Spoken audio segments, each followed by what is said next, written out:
Bonjour, donc on se retrouve pour une nouvelle vidéo revue de portefeuille au 4 juin 2023. Donc ce sont des actions que je possède dans mon portefeuille, des actions de qualité. Donc j'avais déjà fait une première vidéo où c'était plutôt le haut du tableau. Là on est sur la deuxième partie du tableau. Alors, on va démarrer par l'avertissement. Je ne suis pas conseiller financier et cette vidéo n'a pas pour but de vous proposer un placement financier ou un quelconque conseil d'achat, mais uniquement un but pédagogique et de partage. Vous restez responsable de vos investissements.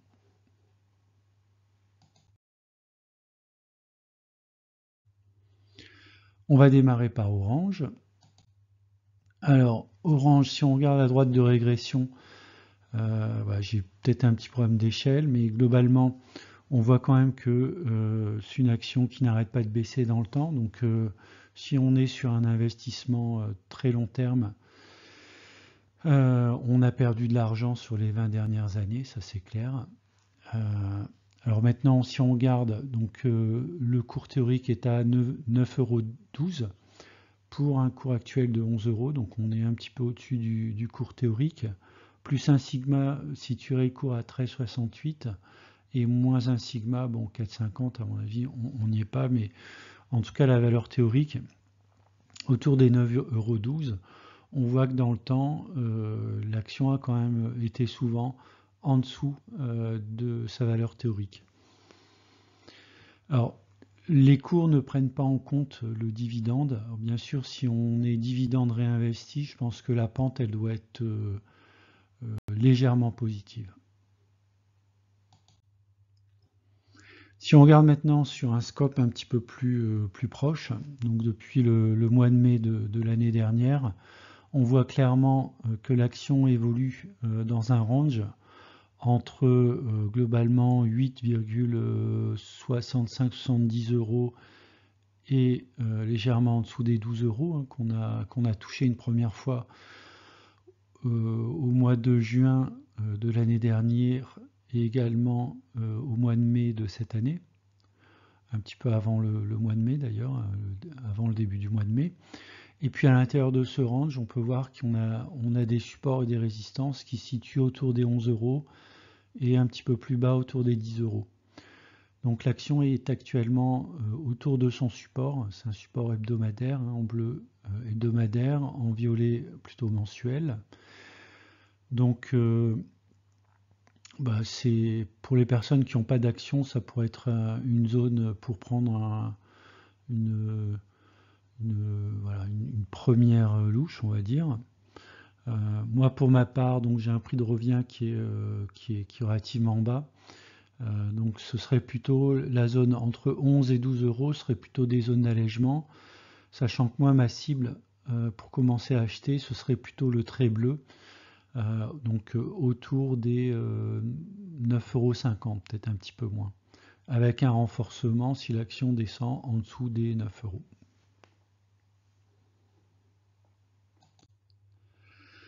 On passe ensuite à Airbus. Alors Airbus, si on garde la droite de régression, on voit que c'est une action qui est relativement dynamique, même plutôt dynamique. Une valeur théorique à 102,85 €, on est actuellement à 128 €, donc on a un écart théorique de 20%. Donc on n'est pas très loin du 1 sigma qui se situe à 139 €. L'action historiquement peut aller au-delà, donc si on a des actions Airbus, on peut attendre encore un petit peu avant d'alléger ou de vendre. Et puis les zones pour moi, les zones de rachat, c'est un retour autour de la valeur théorique des 102 €.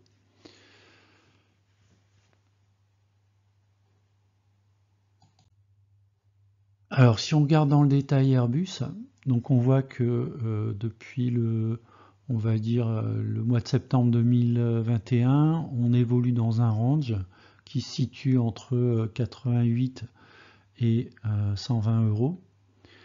On est sorti de ce range assez récemment. J'ai dessiné ici un couloir avec une petite droite de régression, mais c'est juste pour représenter le couloir ascendant. 0,87 c'est le coefficient, donc ça veut dire que on a une bonne distribution au sein de ce canal. Donc voilà, tant qu'on est dans le canal, on garde la tendance. Et puis on verra si on sort du canal vers le haut ou vers le bas, si on touche effectivement une résistance, ou si on sort du canal par le bas, ce sera un retour en fait vers un support autour des 120 €, puis 116 € et enfin les 108 €. Alors, à titre personnel, j'attends en termes de renforcement plutôt un retour autour des 108 €, voire encore en dessous, hein, un support assez important qu'on avait autour plutôt des 88-90 €. On passe ensuite à Vinci. Alors Vinci sur la droite de régression, donc on a une très jolie droite de régression. On voit que l'action évolue dans un canal entre moins 1 sigma et plus 1 sigma. Donc globalement, la valeur théorique est de 93 €, on est actuellement à 107, on est plutôt pas très loin du plus 1 sigma qui est à 119 €. Donc moi j'attends tranquillement un retour autour de la valeur théorique, 93 €, peut-être légèrement en plus, parce que c'est une action que je souhaite renforcer, notamment cet été. Donc ce ne serait pas étonnant que je rentre sur des cours, on va dire, entre 93 et 100 €. Bien sûr avec un renforcement si on descend en dessous des 93 €. Si on regarde un peu plus dans le détail, donc on voit qu'effectivement on évolue depuis le mois de novembre de l'année dernière également dans un canal ascendant. Donc on touche la borne basse. Alors ce que j'ai trouvé intéressant aussi en positionnant les résistances trimestrielles et hebdomadaires, c'est que pour certaines d'entre elles, ça correspond à des niveaux de Fibonacci. Si on considère un niveau le plus bas autour des 80 € et un niveau assez haut atteint autour des 112 €. Donc on voit quand même qu'il y a des niveaux clés, notamment le niveau des 100 €, ensuite le niveau des 92 € et ensuite le niveau des 88 puis 80 €. Et entre 90 et 100 €, on a un niveau également intéressant autour des 96,65 €. Donc c'est dans ces zones-là en fait que je vais me renforcer, notamment si on sort du canal par le bas. Bon, tant qu'on est dans ce trend, on va rester en fait investi des actions Vinci.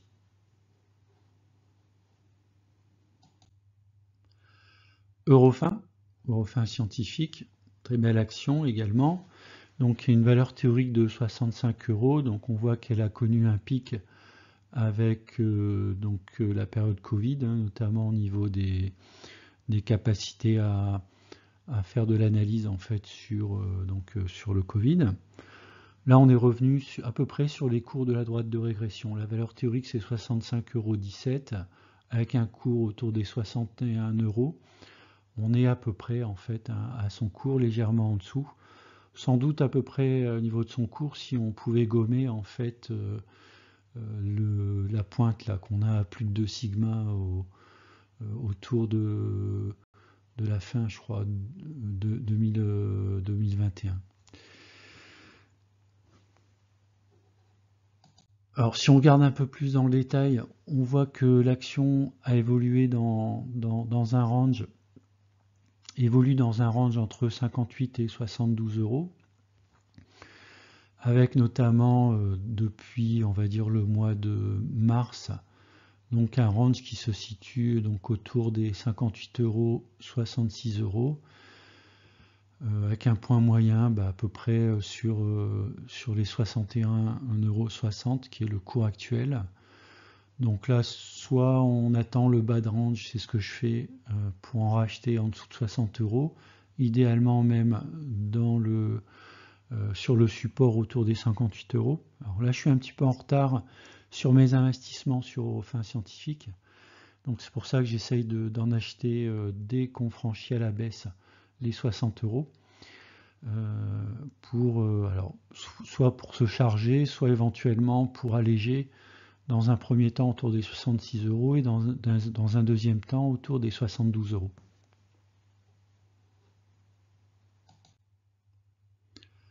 On passe ensuite à Valeo. Alors Valeo, une valeur théorique de 36 euros, on en est loin, on est à 19 euros.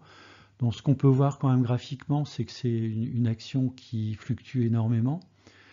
Même si la valeur théorique peut être un point de repère, hein, puisqu'on a été sur différentes périodes relativement longtemps en dessous et relativement longtemps au-dessus de son prix moyen, on évolue actuellement en dessous de son prix moyen, donc je ne serais pas étonné qu'on continue encore sur une durée relativement longue de l'ordre de quelques années sur les moins 1 sigma qui situe autour des 21,50 €.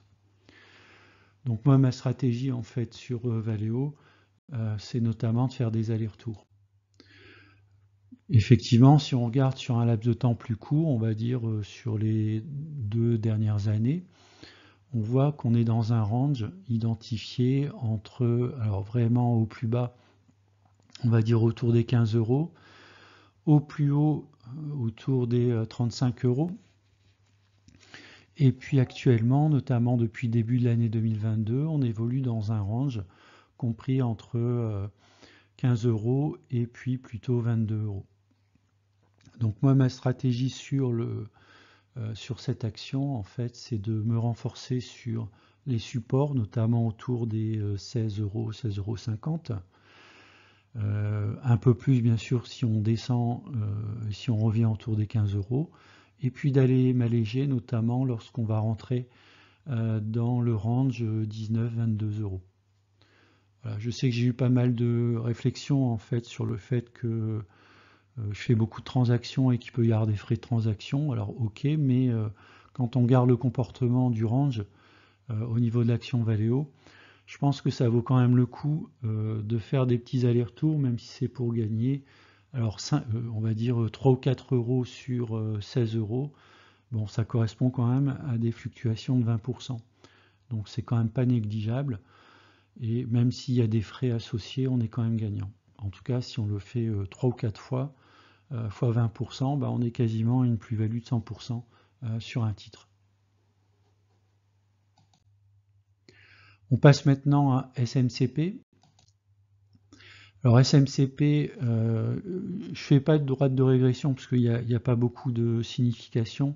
C'est un cours qui a fluctué énormément et qui est plutôt sur une pente, si on regarde sur le très long terme, sur une pente plutôt descendante. Maintenant, si on regarde plutôt sur le court terme, on peut voir qu'elle évolue dans un canal. Alors, on voit comment dire, le ratio en fait de la régression 0,91. Donc, on a un indice de confiance d'évolution dans ce canal assez fort. On voit qu'on a quitté à plusieurs reprises par le haut, par le bas ce canal, mais à chaque fois, derrière, l'action a réintégré le canal. Donc on peut voir ces derniers jours, ça semble être le cas, hein, il faut attendre encore confirmation. En tout cas, on était sorti sur une bougie rouge et puis on est en phase de réintégration de ce canal à hauteur des 7,48 €. Alors, si on sort vers le bas, on aurait donc un premier support autour des 7 euros, puis 6,50 €. Et si vraiment on lâche les 6,50 €, donc là on irait directement en fait vers les 5 euros. Dans le cas contraire, eh bien on retournerait peut-être tranquillement sur des points historiquement hauts, c'est-à-dire autour des 9 euros, voire un peu plus. En tout cas, moi c'est mon objectif sur cette action SMCP, sur le court moyen terme. On continue avec Capgemini. Alors, Capgemini, très belle valeur. On peut voir sur la gauche du graphe de la droite de régression, ça c'est les années 2000, avec la bulle des années 2000, donc ça peut peut-être légèrement fausser le calcul de la droite de régression, au moins sur les valeurs. En tout cas, on a une valeur théorique de 125 € avec un cours actuel à 167 €. Donc on est 24% au-dessus du cours théorique. On voit qu'on a touché plus de sigma, mais bon, historiquement, visiblement, c'est une action qui est capable même d'aller beaucoup plus haut que plus de sigma. Donc les 2 sigma actuellement, c'est 220 €. Donc on peut tout à fait imaginer Capgemini aller à beaucoup plus que 220 €. Voilà. Et puis, bon, Bon, à la baisse aussi, historiquement, hein, l'action est allée quand même, je ne vais pas dire régulièrement, mais en tout cas entre les années 2013, 2014, 2015, on était autour des moins 1 sigma. Donc moins 1 sigma, ça correspondrait à peu près à 80 euros. Donc on pourrait s'attendre à ce que l'action puisse connaître une très forte volatilité. Bon, elle a eu une correction récemment entre 2 sigma et 1 sigma. Alors, moi, pour ma part, si on a un retour autour des valeurs théoriques, je renforcerai de manière très forte autour de cette valeur théorique. Je suis aussi en retard en termes d'investissement sur Capgemini. C'est une valeur que j'ai dans mon scope sur mes valeurs de fonds de portefeuille. Donc l'idée, c'est maintenant d'essayer de moyenner à la baisse en essayant de se rapprocher le plus possible de cette valeur théorique.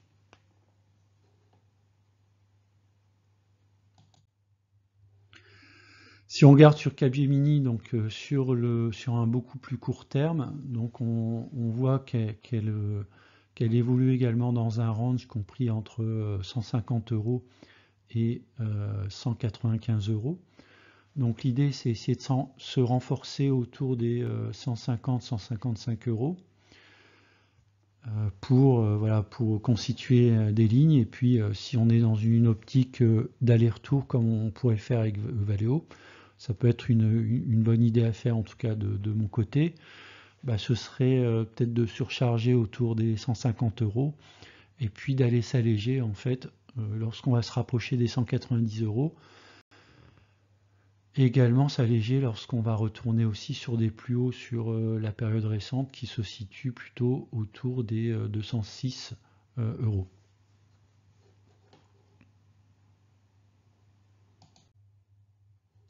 On continue avec GTT.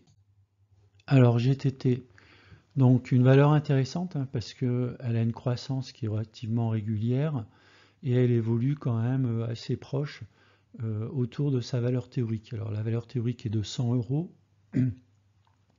On a un cours actuel de 96 euros, donc on est quasiment autour de sa valeur théorique. Donc on peut voir que globalement dans le temps, c'est une action qui évolue plutôt entre moins 1 sigma et plus 1 sigma. Donc mon raisonnement en fait en termes d'investissement, c'est de charger en fait GTT lorsqu'on se rapproche du moins 1 sigma, c'est-à-dire autour des 75-80 euros, et puis s'alléger lorsqu'on va atteindre le plus 1 sigma ou le dépasser, c'est-à-dire le range entre 125 et puis on va dire 150 euros. Alors si on regarde sur un horizon un peu plus court, donc à peu près sur un an, donc on voit que l'action a évolué dans un range de 60 à 140 euros. Donc ce qui correspond quand même à peu près au moins 1 sigma plus un sigma et demi. Donc on voit qu'on est actuellement en fait plutôt dans un range qui se situe entre 90 et 108 euros. Voilà, donc pour moi une zone d'achat qui me paraît intéressante, c'est autour des 90, légèrement en dessous des 90, qui correspond aussi à une zone de Fibonacci, les 0,61. Et puis ensuite, si l'action baisse, c'est se renforcer autour des 80 euros. Puis ensuite, autour des 65 euros. Et puis dans le cas contraire, peut-être moi pour ma part, donc je suis plutôt long terme en fait sur GTT. Donc pour moi, c'est un allègement si on retourne en fait sur les plus hauts historiques, c'est-à-dire dans une zone 135-140 euros.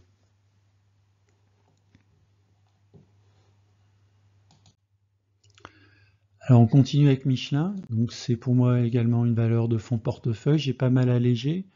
Mon objectif c'est de revenir sur Michelin en espérant que durant l'été, Michelin retourne vers autour de ses moins 1 sigma. Moins 1 sigma c'est 22,42 €. On voit que historiquement elle est capable de le faire de manière assez régulière.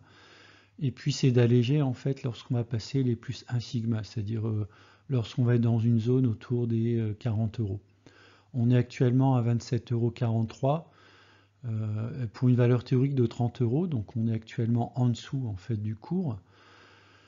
Donc moi je me suis pas mal allégé, je crois, autour des 30 €. Mon objectif, je dois avoir un prix de revient autour des 27, 26, 27, ce serait de commencer à renforcer plutôt à partir des 26 €.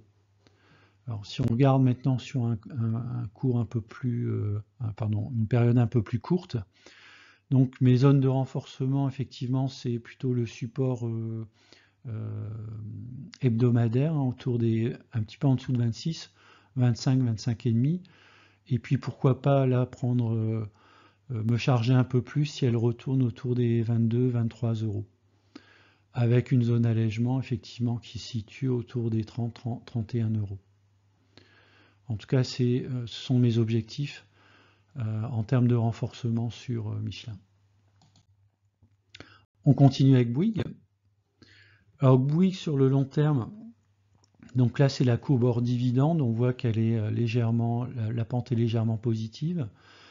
Donc c'est une action qui fluctue énormément, hein, donc on peut être opportuniste si on achète l'action sur moins 1 sigma. Alors moins 1 sigma, on est autour des 24 €. La valeur théorique, c'est autour des 33 €, on va dire 32,97. On a un cours actuellement à 30 €, donc on est à 8% en dessous de son cours théorique.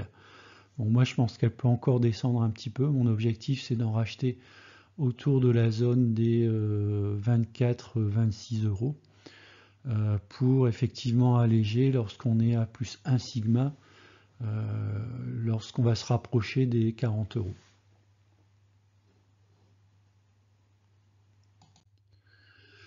Alors si on regarde un peu plus en détail sur une période plus récente, donc on voit effectivement que elle évolue dans un range entre 26 et 33 €.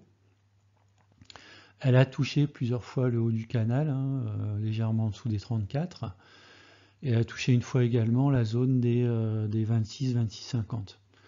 Ça c'est des supports au niveau mensuel. Si on regarde au niveau hebdo, on va retrouver des zones intéressantes un peu en dessous des 28 €.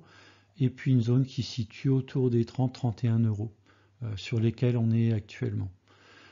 Voilà, donc moi j'attends un retour en dessous des 28 € pour renforcer, et puis ensuite renforcer à nouveau si on retourne dans une zone des 26-26,50 pour m'alléger lorsqu'on sera à nouveau dans la zone des 33-34. Pour moi c'est typiquement l'action sur laquelle je peux faire des allers-retours, notamment essayer de renforcer, voire surcharger lorsqu'on va être dans la zone des 26, et puis alléger, même alléger relativement fortement lorsqu'on va être dans la zone des 33-34.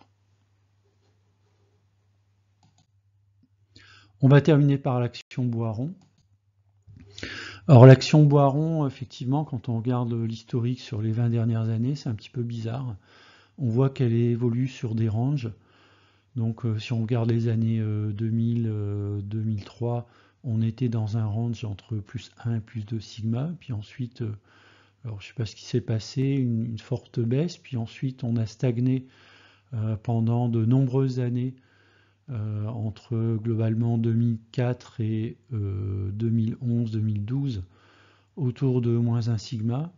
Puis ensuite, il y a eu une très belle montée entre 2013 et 2015. On a stagné entre 2015 et 2018 pour ensuite retourner en dessous de sa valeur théorique depuis l'année 2020. Alors je sais que ça correspond aussi au déremboursement de l'homéopathie, et depuis on évolue dans un canal, hein, on le voit assez clairement, entre moins 1 sigma et la valeur théorique, c'est-à-dire entre globalement 26 € et 50 €. On est très largement en dessous en fait de sa valeur théorique. On est entre les deux en fait, hein, entre les deux bornes. Alors, ce qui se traduit effectivement si on regarde sur un laps de temps un petit peu plus court. Donc on a bien nos zones comprises entre 26 € et ici 52 €. Qui correspond, on va dire, à un support et une résistance. On est dans ce range, donc notamment un range assez notable. C'est un range donc au niveau d'un support hebdomadaire entre 32 et 34, et puis une résistance qui se situe autour des 44 euros. Et donc ça veut dire quoi? Ça veut dire que moi, à titre personnel, donc je vais renforcer lorsqu'on sera sur les 32-34, éventuellement renforcer à nouveau si on est en dessous des 28 euros, commencer à alléger pour un retour sur les 44, et puis alléger plus fortement ou sortir de la position autour des 52. Bon, Boiron, c'est une société de qualité, mais à titre personnel, c'est pas forcément une société que je souhaite garder en fonds de portefeuille. Donc pour moi, c'est plutôt une approche spéculative sur du swing trading, c'est-à-dire un achat et vente sur plusieurs jours, plusieurs semaines, voire plusieurs mois, pourquoi pas même plusieurs années. Si le cours est amené à rester sur un prix de revient inférieur, un cours inférieur à mon prix de revient, même sur une durée relativement longue, puisque je sais que en dessous de son PRU, elle peut évoluer de manière pendant très longtemps à ce niveau-là, et puis d'un seul coup partir à la hausse pour une raison X ou Y. Voilà, donc j'ai fait le tour en fait sur cette deuxième partie de revue de portefeuille. Donc ce sont des sociétés de qualité que je détiens également dans mon portefeuille. Pour un grand nombre d'entre elles, elles font partie de mon fonds de portefeuille, comme par exemple Capgemini, Michelin à Vinci, dans une moindre mesure Bouygues et GTT, également Orange. Orange a un prix de revient très très bas, 8,85, donc je la considère comme un fonds de portefeuille. Même si fonctionnellement c'est quand même une action qui n'est pas forcément très très dynamique, notamment sur les dernières années. Alors j'ai également oublié de mentionner Airbus et Eurofin qui sont également mes valeurs de fonds de portefeuille que je souhaite développer dans les prochaines années. Voilà, c'est la fin de la vidéo. Je vous remercie d'avoir regardé. Je vous dis à bientôt. N'hésitez pas à mettre des commentaires. J'ai prévu de faire une prochaine vidéo un petit peu sur le même modèle, sur des actions que vous m'avez demandé. Donc vous pouvez regarder en fait dans les commentaires des deux vidéos similaires. Vous avez une liste d'actions. Si vous avez une action où vous souhaitez que j'applique ce type d'analyse, on va dire, ou de représentation, eh bien n'hésitez pas à la mettre dans les commentaires. Voilà, je vous remercie, je vous dis à bientôt, au revoir.